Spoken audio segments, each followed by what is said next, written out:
দেখেন আমরা এখন রাস্তায় আছি, এখানে পাহাড়ি কাঁঠাল দেখা যাচ্ছে। তো কাঁঠালগুলো দেখতে খুবই সুন্দর। আমাদের এখানে মামা আছেন, মামার সাথে কথা বলি। মামা কেমন আছেন? ভালো। মামা, প্রতিদিন কত পিস কাঁঠাল আপনি নিয়ে এখানে বের হন? প্রতিদিন না, এটা আটটা মাঝে মধ্যে। আজকে বের হয়েছেন? মাঝে মধ্যে কাঁঠালগুলো কারা কিনে এখান থেকে সাধারণত? আমাদের কাস্টমারে নেয়।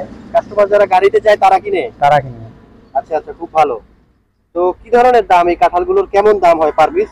দাম আছে মনে করেন 200, 250, 100, 150। 200, 250, 150। খুব সুন্দর কাঁঠাল। সাইজ এগুলো কি বুঝে বুঝে। পাহাড়ের কাঁঠাল নাকি আপনার গাছের কাঁঠাল? পাহাড়ের পাহাড়ের পাহাড়ের কাঁঠাল। এগুলো কি কুয়াগুলো মানে যে ইয়া আছে আটিগুলো কি বড় হয় নাকি বড় size? বড় হয়, মিডিয়াম সাইজ হয়।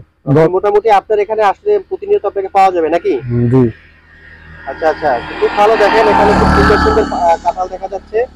তো আপনারা যদি কাঁঠাল নিতে চান, আপনারা এখানে যারা কুলাউড়ার দিকে যান, কুলাউড়া যেতে আপনার রাজনগর থেকে কুলাউড়ার যে কোনো একটা জায়গা। এই জায়গাটার নাম কি মামা?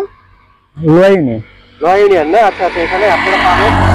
চাইলে এই জায়গাটায় আপনারা পেয়ে যাবেন নম্বরটি। উনি প্রতিনিয়ত এখানে কাঁঠাল বিক্রি করেন। কাঁঠালগুলো দেখতে খুবই সুন্দর। ধন্যবাদ সবাইকে।